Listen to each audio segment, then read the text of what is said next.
Shalom Bapak Ibu semuanya, selamat berjumpa kembali di dalam ibadah kebangkitan pada hari ini. Walaupun kita berada di dalam ibadah di rumah-rumah, tetapi kita percaya kita punya Tuhan yang hidup, amin. Kebangkitannya menunjukkan kuasanya untuk menebus semua dosa kita. Mari kita semua memulai ibadah ini, semuanya kita bersama-sama menyembah Tuhan. Kita bersama-sama memulai ibadah ini di dalam roh yang takut akan Tuhan. Mari kita akan pujikan pujian mulia, mulia sembah Raja mulia.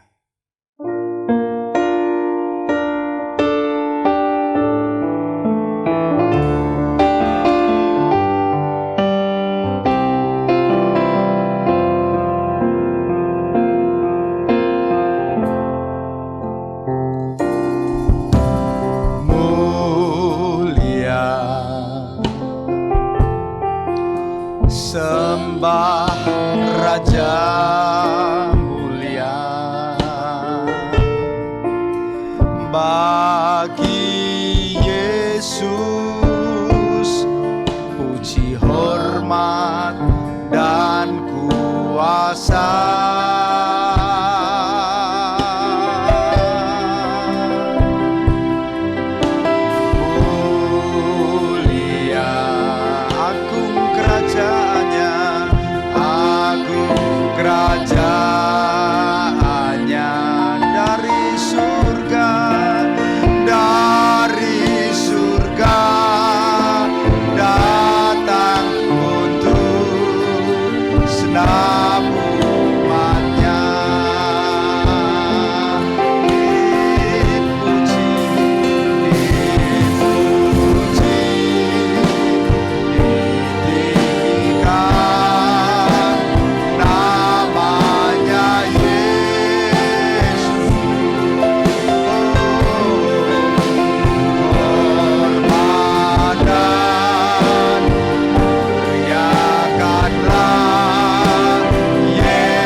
Haleluya, kami sembah, kami puji Lord. Haleluya, Engkau baik Tuhan, Engkau baik Tuhan.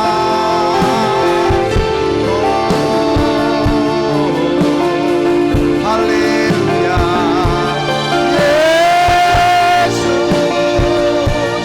Engkau baik Tuhan, Engkau baik Tuhan.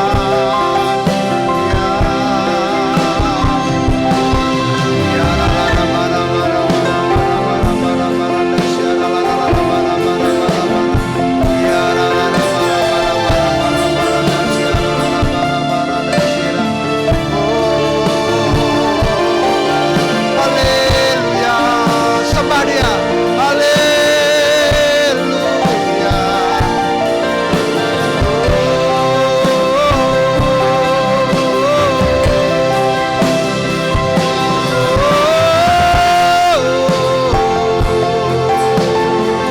Haleluya. Ya ra ra ra ba ra ba ra da sya ra ra ra ba ra ba ra. Engkau baik, Engkau baik Tuhan. Ya ra ra ra ba ra ba ra ba ra ba ra ba ra ba ra.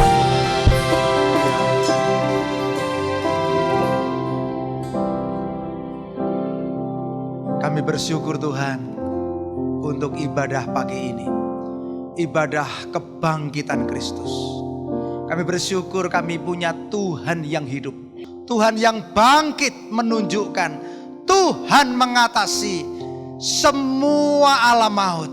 Kami bersyukur sekarang biarlah umat-Mu datang kepadamu di dalam ibadah ini dengan hati yang penuh sukacita, dengan hati yang penuh glori. Terima kasih Tuhan, kami menyerahkan ibadah ini dari permulaan, pertengahan sampai pada akhirnya. Biar kuat kuasa Roh Kudus saja yang mengurapi ibadah ini, sehingga ibadah ini menyukakan hati Tuhan. Di dalam nama Tuhan Yesus kami berdoa. Yang percaya berkata amin. Mari dipersilahkan, kita akan bersama-sama memuji Tuhan. Mbak Titis akan pimpin dalam pujian. Mari bersama-sama Bapak Ibu yang di rumah dan saudara-saudara yang di rumah, kita boleh berdiri, kita mau merayakan Tuhan kita mau nyanyi buat Tuhan kita, rayakan Yesus, rayakan. Dia bangkit, Dia hidup untuk setiap kita di tempat ini. Dengan senap hati kita nyanyikan untuk Raja kita yang sudah bangkit, yang sudah hidup untuk setiap kita. Rayakan Yesus, rayakan, katakan bersama-sama. Rayakan Yesus, rayakan, mari rayakan. Rayakan Yesus, rayakan, rayakan Yesus. Rayakan Yesus, katakan Dia bangkit, Dia bangkit, Dia bangkit dan hidup selamanya. Dia bangkit, Dia bangkit, Dia bangkit. Marilah rayakan, marilah rayakan kebangkitan Tuhan kita. Kita pujikan dari awal. Rayakan Yesus, rayakan Yesus. Rayakan Yesus, rayakan. Mari rayakan, rayakan Yesus, rayakan. Kami sambut Kau, rayakan Yesus. Dia bangkit, Dia bangkit, Dia bangkit dan hidup selamanya. Dia bangkit, Dia bangkit, Dia bangkit. Marilah rayakan, marilah rayakan kebangkitan Tuhan. Katakan Dia bangkit, Dia bangkit, Dia bangkit dan hidup selamanya. Dia bangkit, Dia bangkit. Marilah rayakan, marilah rayakan, marilah rayakan, marilah rayakan, marilah rayakan. Sekali lagi katakan, marilah rayakan kebangkitan, kebangkitan Tuhan kita. Tepuk tangan buat Tuhan kita, Dia yang sudah bangkit untuk setiap kita di tempat ini. Kita berpesta untuk Raja kita, amin. Tetap di dalam sukacita Tuhan. Kita buang setiap ragi yang lama, biar Tuhan gantikan yang baru. Buanglah ragi yang lama. Bapak Ibu yang di rumah boleh bergoyang dengan seluruh keluargamu. Rayakan pesta buat Raja kita. Buanglah ragi yang lama. Buanglah ragi yang lama. Jadilah adonan baru. Sebab bagi kita telah tersembelih Yesus anak domba Paskah. Marilah kita merayakannya, bukan dengan ragi, tetapi di dalam kemurnian kebenaran. Buanglah ragi yang lama, buanglah ragi yang lama. Jadilah adonan baru. Sebab bagi kita telah tersembelih Kristus anak domba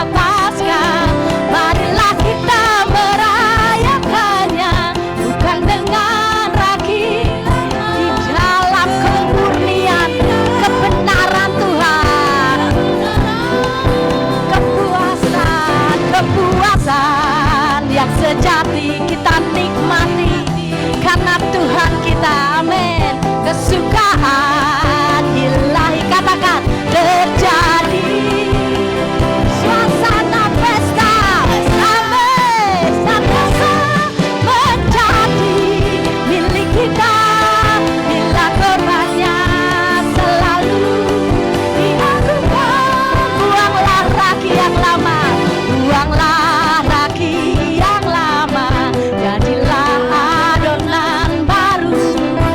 Bagi kita telah tersembelih Kristus anak domba Paskah. Marilah kita merayakannya, bukan dengan di dalam kebenaran Tuhan yang dimurnikan karena Dia. Kepuasan yang sejati kau nikmati dalam hati. Kesukaan ilahi terjadi suasana pesta, suasana pesta. Senantiasa menjadi milik kita bila korbannya selalu.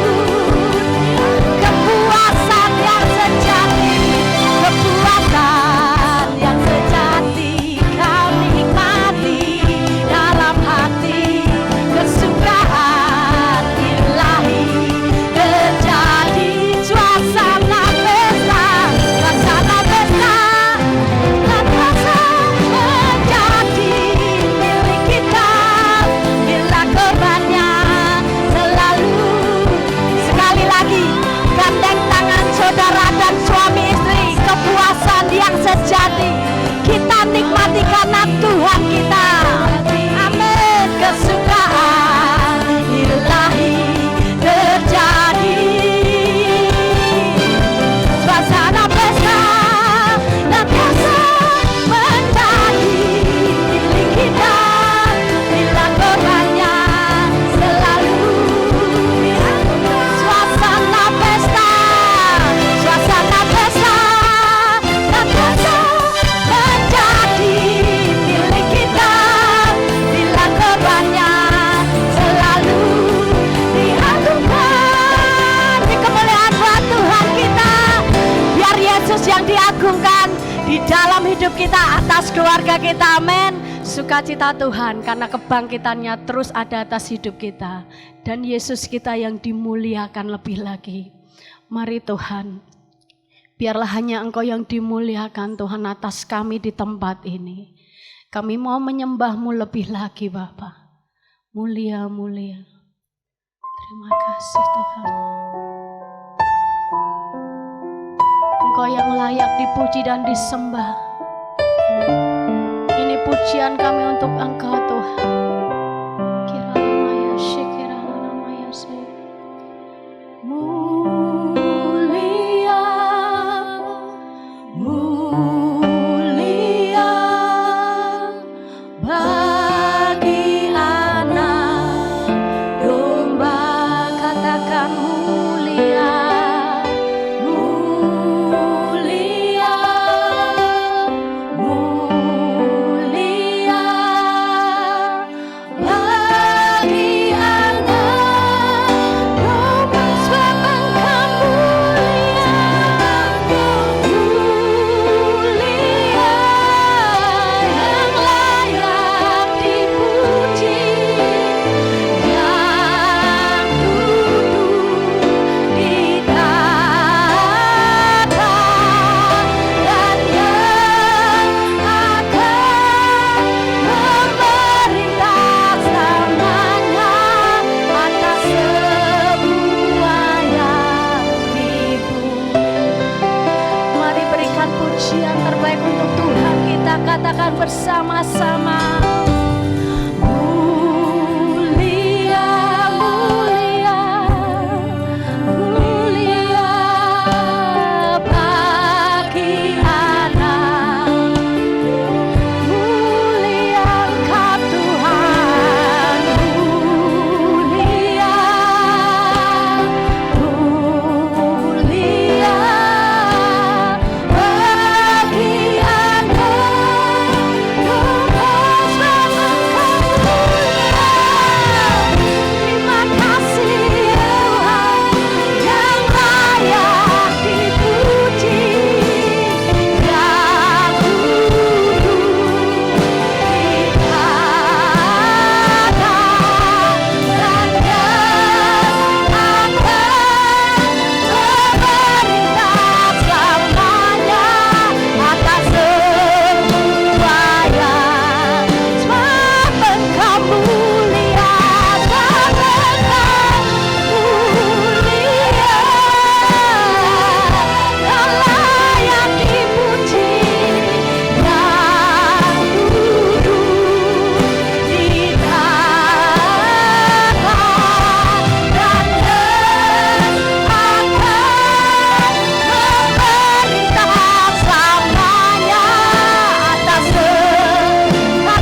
firman-Mu yang bekerja atas kami lebih lagi Tuhan.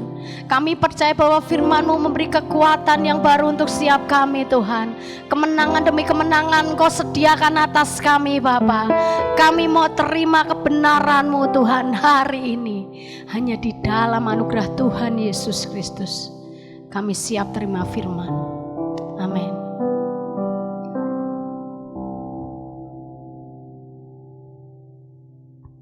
Shalom. Haleluya. Haleluya. Haleluya. Puji Tuhan, saudara-saudara yang dikasihi Tuhan, segenap pemimpin Gereja Pantekosta di Indonesia, Jemaat Fajar Pengharapan menyampaikan ucapan Selamat Hari Paskah kepada semua jemaat, baik yang ada di Klaten maupun yang ada di luar kota. Dan puji Tuhan, kita hari Jumat kemarin sudah menikmati persekutuan dengan kurban Kristus. Lewat kematian Kristus dan perjamuan kudus, kita bersekutu di dalam kematian Kristus yang merupakan fondasi daripada iman kita kepada Tuhan.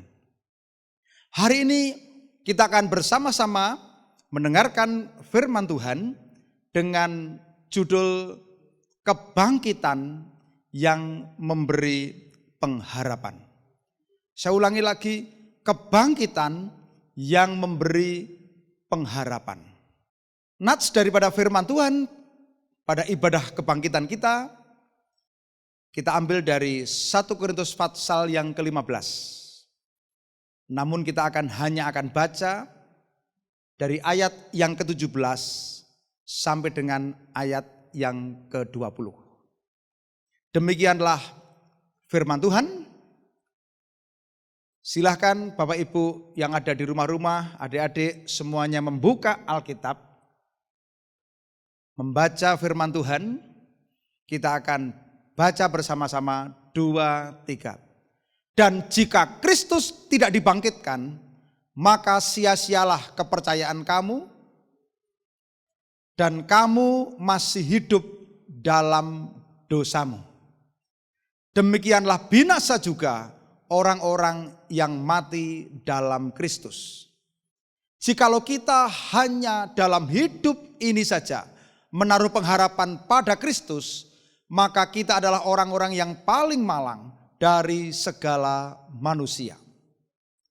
Tetapi yang benar ialah bahwa Kristus telah dibangkitkan dari antara orang mati sebagai yang sulung dari orang-orang yang telah meninggal. Puji Tuhan. Sedang dikasihi Tuhan, sebagaimana kita semua menjadi orang Kristen yang sudah lama mendengar berita tentang kebaktian Jumat Agung maupun Paskah, kita sudah mengerti bahwa kematian dan kebangkitan Kristus merupakan satu rangkaian peristiwa yang tidak bisa dipisahkan satu dengan yang lain. Kenapa saudara-saudara? Karena kematian yang dialami Kristus bukan kematian yang seperti manusia biasa, tapi dia bangkit dari kubur. Hanya dalam waktu 3 hari, Yesus bangkit dari kubur. Dan kebangkitannya memberikan pengharapan bagi orang percaya, yaitu pengharapan keselamatan hidup kekal. Selain itu juga pengharapan akan kebangkitan tubuh. Saudara, perjanjian baru mencatat bahwa Kristus bangkit menjadi yang sulung, baru diikuti oleh orang percaya. Saudara yakin dan percaya bahwa Yesus Kristus itu bangkit sebagai yang sulung. Kenapa? Sebelum Yesus bangkit, belum ada orang yang bangkit. Dan setelah Yesus bangkit, baru diikuti setiap orang yang percaya. Di dalam 1 Korintus pasal 15 ayat yang ke-23. Tiap-tiap orang menurut urutannya, Kristus sebagai buah sulung. Sesudah itu mereka yang menjadi miliknya pada waktu kedatangannya. Dari sini jelas ya bahwa kita dibangkitkan pada waktu kedatangannya. Ini harapannya. Di dalam Kolose 1 ayat 18 juga dikatakan, ialah kepala tubuh, yaitu jemaat, yang sulung yang pertama bangkit dari antara orang mati sehingga ia yang lebih utama dalam segala sesuatu. Dari pendahuluan ini kita lihat bahwa penegasan yang penting, Kristus telah bangkit. Kenapa?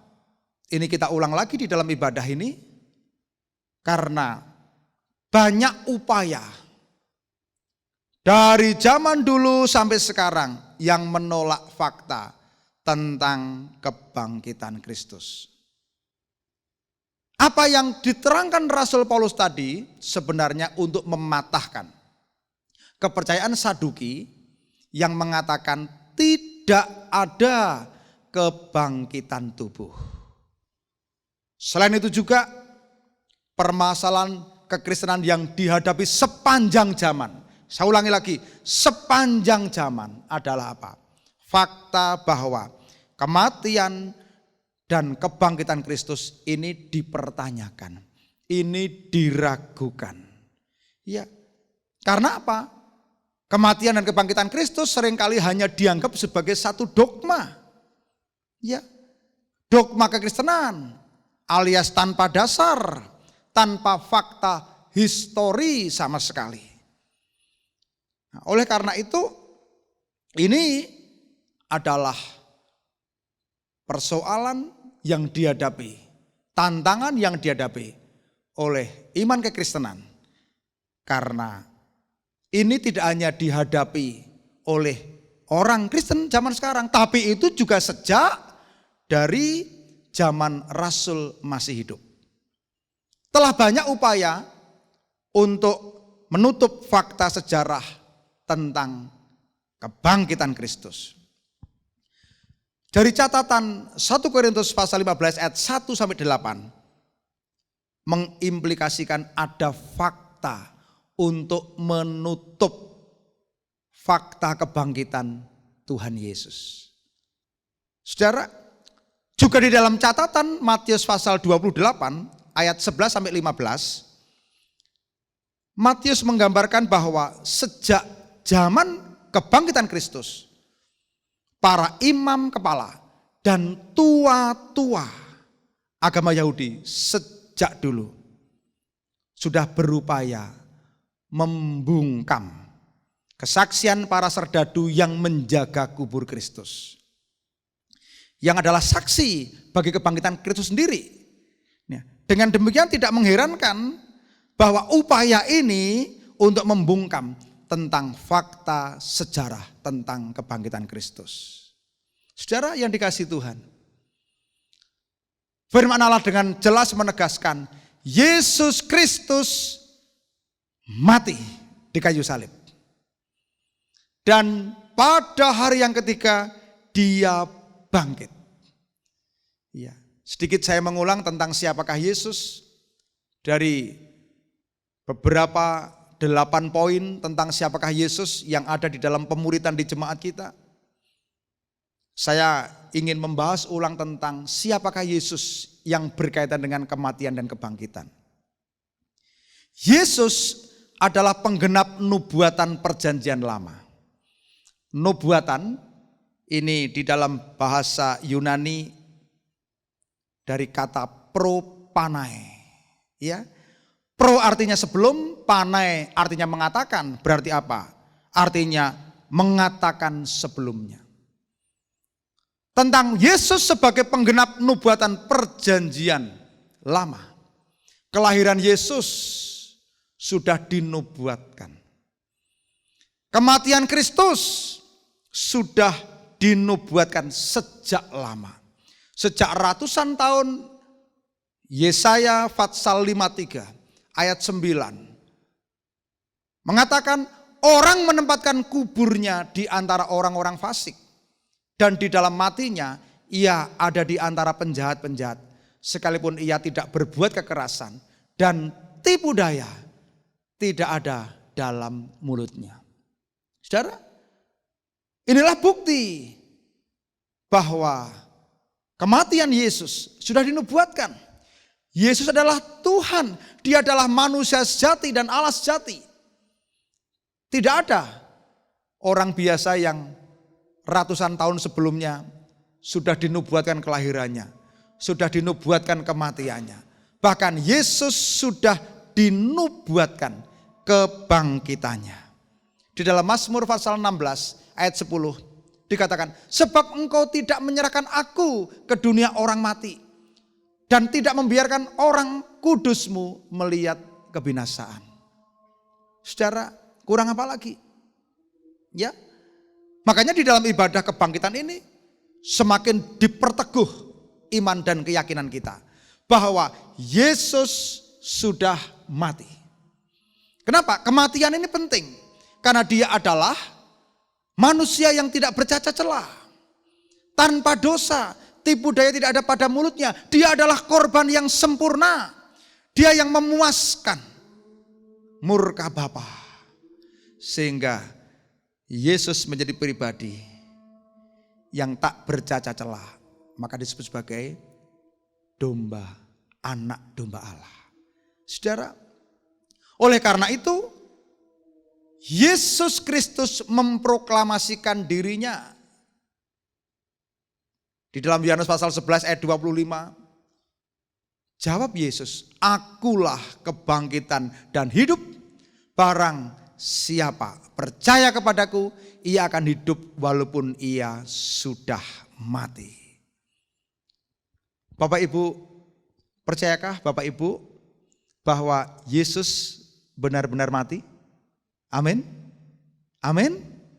Ya. Yesus benar-benar mati. Ya. Untuk mengalami kebangkitan harus ada kematian. Yesus benar-benar mati dan matinya di kayu salib. Yesus benar-benar bangkit pada hari yang ketiga. Makanya proklamasi daripada Yesus mengatakan, akulah kebangkitan dan hidup. Barang siapa percaya kepadaku, ia akan hidup walaupun ia sudah mati.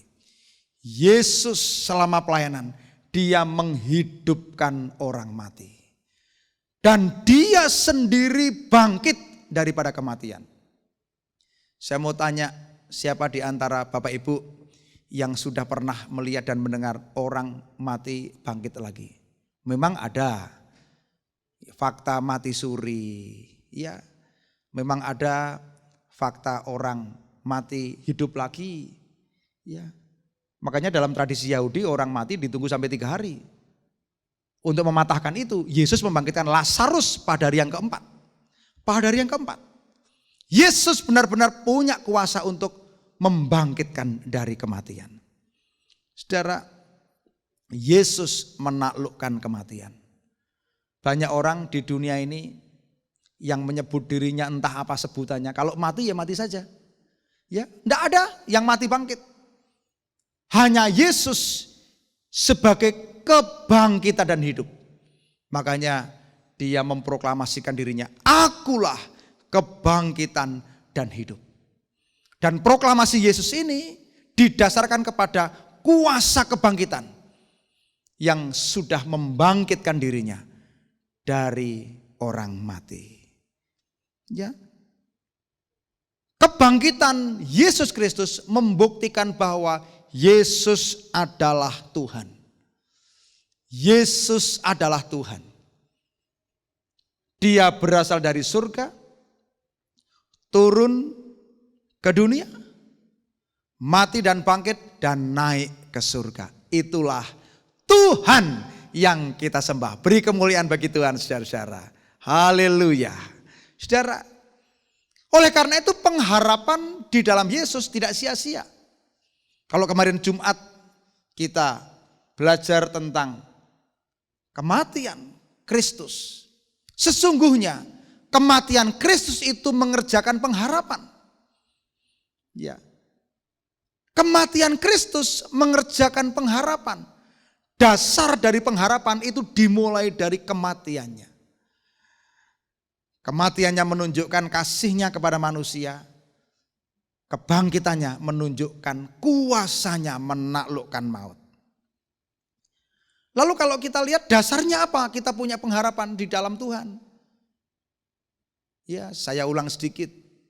Yang pertama, lewat kematian Kristus, dosa kita diampuni. Ya, tolong katakan dengan suami, dengan istri, dengan anak-anak, katakan dosa kita sudah diampuni. Ya, makanya di dalam perjamuan terakhir murid-murid Yesus ya dengan Tuhan Yesus mengatakan bahwa darahnya saat itu dilambangkan anggur adalah perjanjian baru. Kalau kita lihat di dalam Matius pasal 26 ayat 27-28.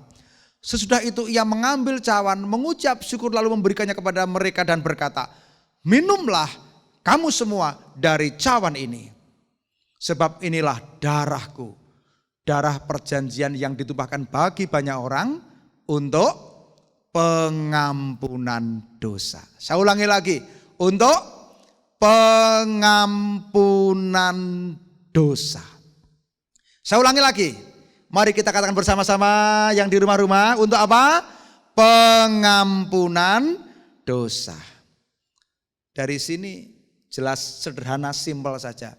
Yesus mati untuk pengampunan dosa. Ya, kemarin kita udah belajar. Dulu di dalam perjanjian lama, pengampunan dosa dilakukan dengan mempersembahkan binatang. Ya, makanya ada jutaan binatang mati. Ya. Tetapi semenjak Paskah perjanjian baru, Paskah Tuhan Yesus, Yesus dikorbankan sebagai anak domba Allah melalui darahnya sendiri. Ya, Ibrani jelas katakan, satu korban, satu kali menjadi korban yang sempurna. Saudara, makanya di dalam iman Kristen kita tidak mempersembahkan binatang sebagai korban penghapus dosa. Karena sekali korban Yesus untuk selama-lamanya. Ini. Lalu yang kedua, apa akibat dari kematian Kristus? Hubungan dengan Allah dipulihkan. Hubungan kita dengan Allah dipulihkan.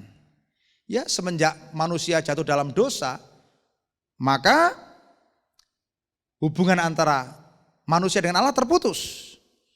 Dosa memisahkan. Karena semua manusia adalah keturunan Adam dan Hawa, maka semua manusia juga mewarisi yang namanya apa? Dosa asali. Yang namanya dosa warisan. Dengan demikian maka hubungan manusia dengan Allah rusak. Lalu kalau kita lihat Roma pasal 3 ayat 25. Kristus yang telah ditentukan Allah menjadi jalan pendamaian karena iman. Dalam darahnya, hal ini dibuatnya untuk menunjukkan keadilan karena ia telah membiarkan dosa-dosa yang telah terjadi dahulu pada masa kesabarannya. Saudara, puji Tuhan, lewat kematian Kristus dosa kita diampuni, hubungan kita dengan Allah dipulihkan. Ya. Lalu yang ketiga, dasar daripada pengharapan yang ketiga yaitu apa?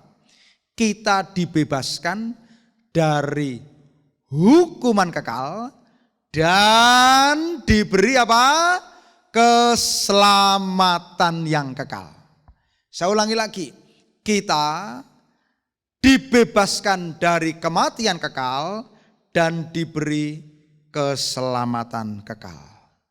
Ya, ayat yang sudah sangat sering kita tahu dari Roma pasal 6 ayat 23. Sebab upah dosa ialah maut, tetapi karunia Allah ialah hidup yang kekal dalam Kristus Yesus Tuhan kita. Ya, ini dasar pengharapan saudara-saudara. Ya, makanya saya percaya ketika saya terima Yesus, saya beroleh hidup yang kekal. Saya hidup sampai kekal. Kalau saya mati itu hanya tubuh saya. Tapi pada dasarnya mulai saya terima Yesus, saya memiliki hidup kekal dari sekarang sampai nanti di kerajaan surga. Ini dasar pengharapan. Ya, lalu yang keempat. Lewat kematian Kristus, kita mati dari dosa dan hidup bagi Allah. Makanya tadi saya berikan subnya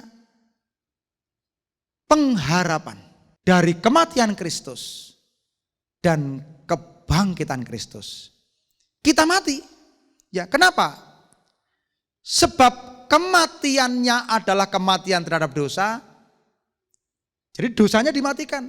Satu kali untuk selama-lamanya. Dan kehidupannya ialah kehidupan bagi Allah.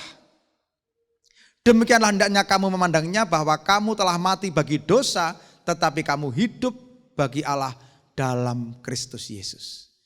Sebab itu hendaklah dosa jangan berkuasa lagi di dalam tubuhmu yang fana, supaya kamu jangan lagi menuruti keinginannya. Dan janganlah kamu menyerahkan anggota-anggota tubuhmu kepada dosa untuk dipakai sebagai senjata kelaliman, tetapi serahkanlah dirimu kepada Allah sebagai orang-orang yang dahulu mati tetapi sekarang hidup, dan serahkanlah anggota-anggota tubuhmu kepada Allah untuk menjadi senjata-senjata kebenaran. Saudara, nah, kalau kita lihat, kita tidak cukup hanya Yesus mati, Yesus bangkit, enggak. Apa? Kehidupan apa yang Yesus nyatakan di dalam kehidupan kita? Kematian Kristus berarti kematian kita bagi dosa-dosa kita. Kalau kita sudah mati bagi dosa kita, lalu ada kehidupan baru, hidup bagi Allah. Dari sini maka kita mengerti, ketika kita ditebus menjadi miliknya, maka hidup kita ini bukan milik kita lagi. Hidup kita ini adalah miliknya Tuhan, untuk mengabdi kepada Tuhan, bukan kepada dosa. Saya sangat berharap melalui situasi kita banyak di rumah-rumah ini, jangan membuat saudara tersiksa. Ya, jangan membuat saudara gelisah. Banyak doa, banyak introspeksi diri. Supaya apa? Supaya kita mengalami kuasa kematian dan kebangkitan Kristus.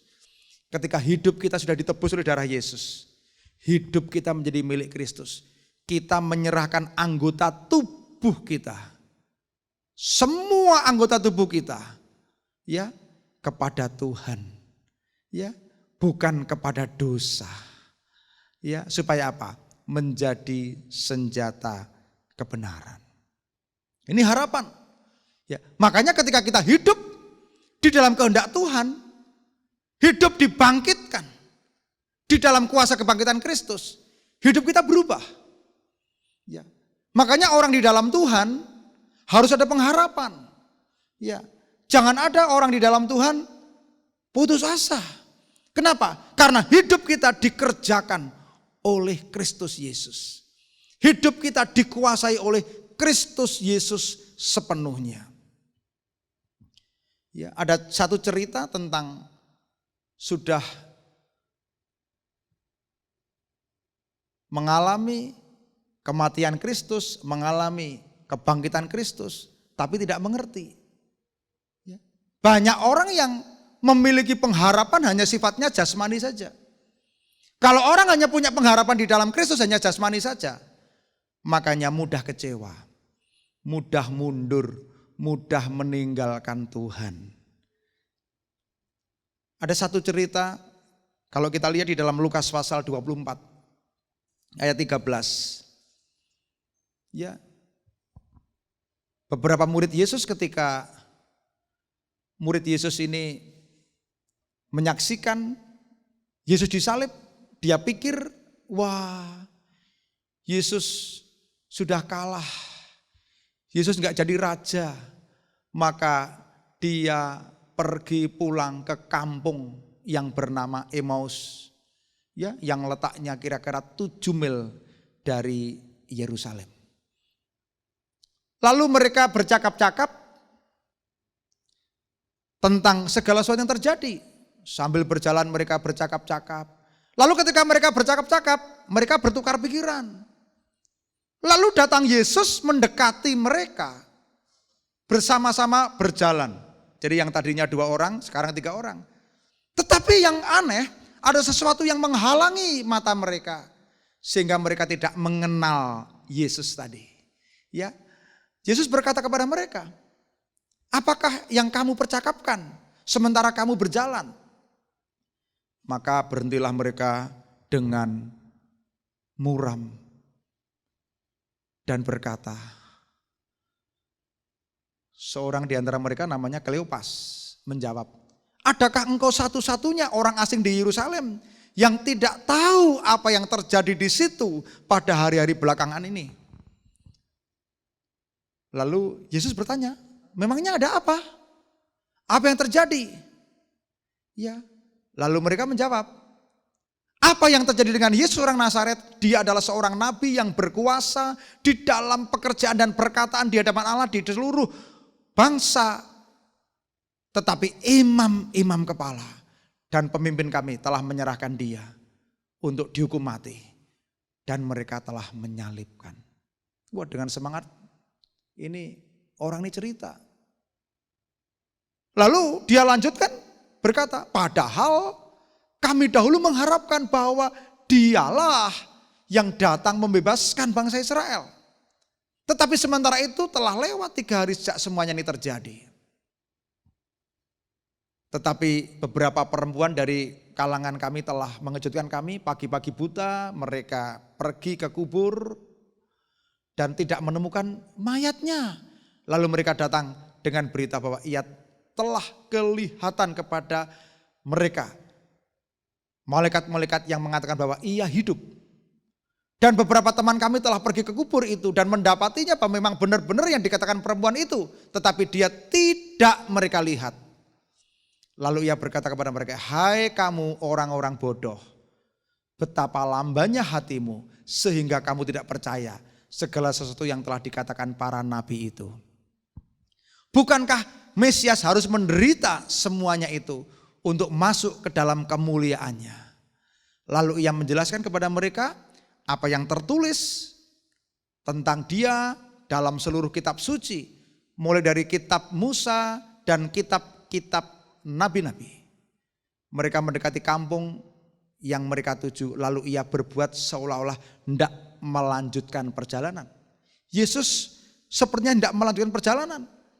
Tetapi orang itu mendesak, jangan melanjutkan perjalanan, tinggallah dengan kami. Sebab hari telah malam dan matahari hampir terbenam. Lalu akhirnya masuklah mereka untuk tinggal bersama-sama. Waktu mereka duduk makan, Yesus mengambil roti, mengucap berkat, lalu memecah-mecahkannya dan memberikannya kepada mereka. Ketika itu terbukalah mata mereka dan mereka pun mengenal dia, tetapi ia lenyap dari tengah-tengah mereka. Kenapa? Karena Yesus sudah memakai tubuh kemuliaan. Kata mereka seorang kepada yang lain, bukankah hati kita berkobar-kobar ketika ia berbicara dengan kita di tengah jalan tadi? Ketika ia menerangkan kitab suci kepada kita. Lalu bangunlah mereka dan kembali ke Yerusalem. Di situ mereka mendapati ke-11 murid itu, mereka sedang berkumpul bersama-sama dengan teman-teman mereka. Saudara, ini adalah satu cerita tentang bagaimana murid Yesus sudah putus asa, pulang kampung saja. Tetapi Yesus dengan tubuh kemuliaan memberi penguatan. ketika ada di jalan. Ya, dan dari situ mereka mengerti Yesus yang dengan tubuh kemuliaan memberikan penguatan. Karena muridnya hanya berpikir, wah, diharapkan jadi raja yang membebaskan Israel dari penjajahan, kok disalib mati, udah selesai. Ya, dari situ kita bisa melihat di tengah-tengah kuasa kematian dan kebangkitan Kristus ada orang yang tidak mengerti, tidak mengenal. Saudara, siapa di antara saudara-saudara yang saudara-saudara ketika merayakan kematian dan kebangkitan Kristus tidak mengalami apa-apa? Ya, sama dengan murid-murid tadi. Ya, pulang ke kampung. Ya, berapa murid yang lain juga dia cari ikan lagi. Akhirnya Yesus menemui mereka. Sampai akhirnya ditunjukkan. Berapa banyak di antara kita yang belum mengerti tentang pengharapan di dalam kebangkitan Kristus. Ingat saudara-saudara, hari ini menjadi pemenang dan pecundang itu bukan pilihan bagi orang percaya. Kalau Yesus sudah menang dari kematian, Yesus sudah bangkit, kita lebih daripada pemenang. Ya, pengharapan di dalam Tuhan tidak pernah mengecewakan di dalam Roma pasal 5 ayat 5. Oleh karena itu, kesadaran kemenangan di dalam Kristus Yesus harus senantiasa kita alami. Jangan hanya kesadaran masa sukar. Enggak, kesadaran kemenangan itu. Dan saya mau katakan, jangan takut. Jangan takut. Jangan takut. Jangan bimbang. Jangan kalah. Percayalah. Yesus senantiasa ada di dalam penyertaan kehidupan kita. Mari kita bersama-sama akan datang kepada Tuhan di dalam doa. Bapak Ibu yang dikasihi Tuhan, firman Tuhan hari ini memberikan pengharapan kepada kita. Jangan ada seorang pun di antara kita yang hidup tanpa pengharapan. Di dalam Tuhan ada pengharapan. Jangan pernah takut, jangan pernah menyerah.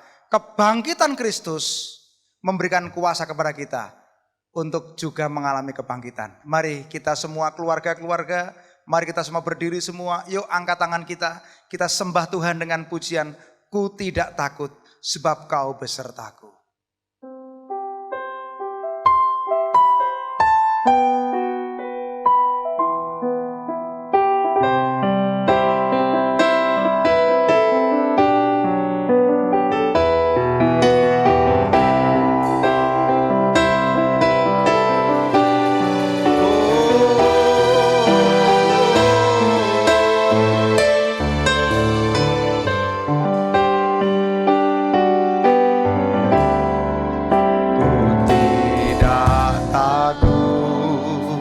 Katakan, sebab kau besertaku, sebab kau besertaku,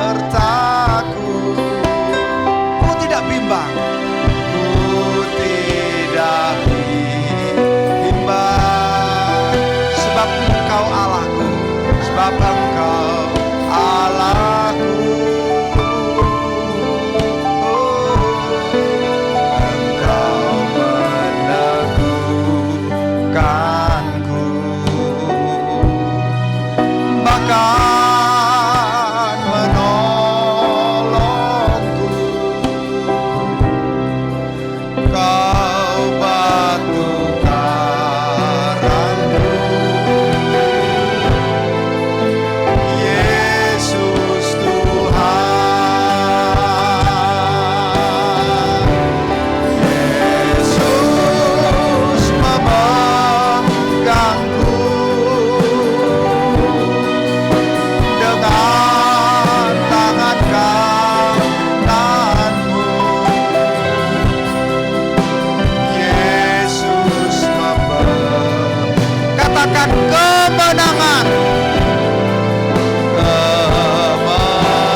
Ya Tuhan, ku percaya,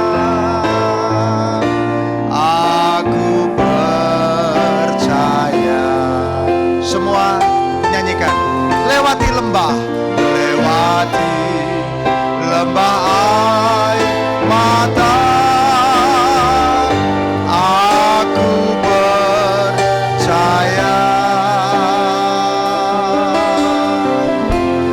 Firman-Mu ya dan amin, aku percaya.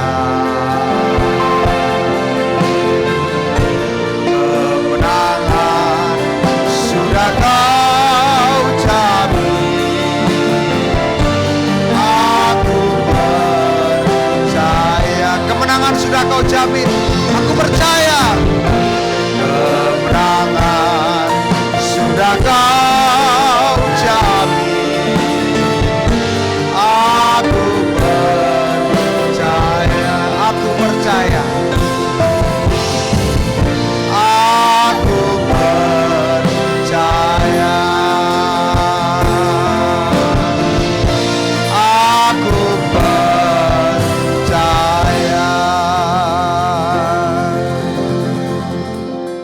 Kami bersyukur Tuhan, kemenangan sudah Kau jamin lewat kebangkitan-Mu Bapa.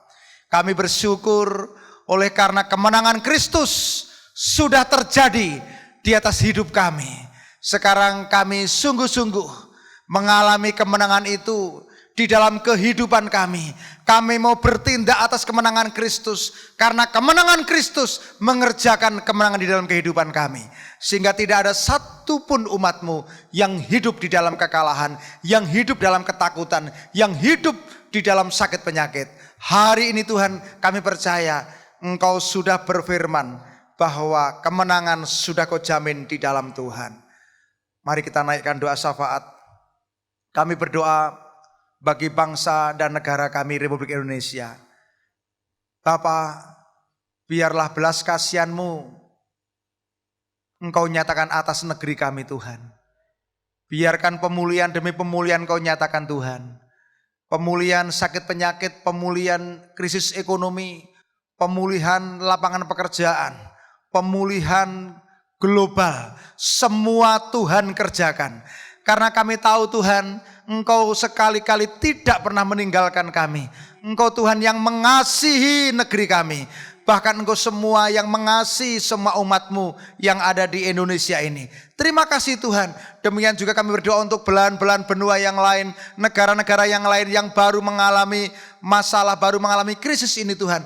Tuhan akan memulihkan. Di dalam nama Yesus pemulihan terjadi. Kami berdoa untuk jemaat yang sakit. Kiranya Tuhan menolong, Tuhan melawat. Bapak Pur yang ada di Mulwo, Tuhan melawat. Tuhan kiranya memberikan kekuatan. Juga semua jemaat-jemaat-Mu yang sakit, kami percaya Tuhan. Tuhan yang akan menyembuhkan. Terima kasih Bapak. Mari kita angkat, kita akan terima doa berkat. Jemaat yang diberkati Tuhan, kiranya berkat damai sejahtera, berkat sukacita, berkat pertumbuhan rohani, berkat roh yang takut akan Tuhan. Semua berkat rohani dan berkat jasmani, berkat yang terbaik itu Engkau terima hari ini. Terima dengan iman di dalam nama Yesus. Menjadi bagian yang terbaik di dalam kehidupan pribadimu, di dalam kehidupan keluargamu. Mulai sekarang sampai selama-lamanya. Di dalam nama Tuhan Yesus Kristus yang percaya berkata, amin. Kiranya Engkau memberkati aku berlimpah-limpah dan memperluas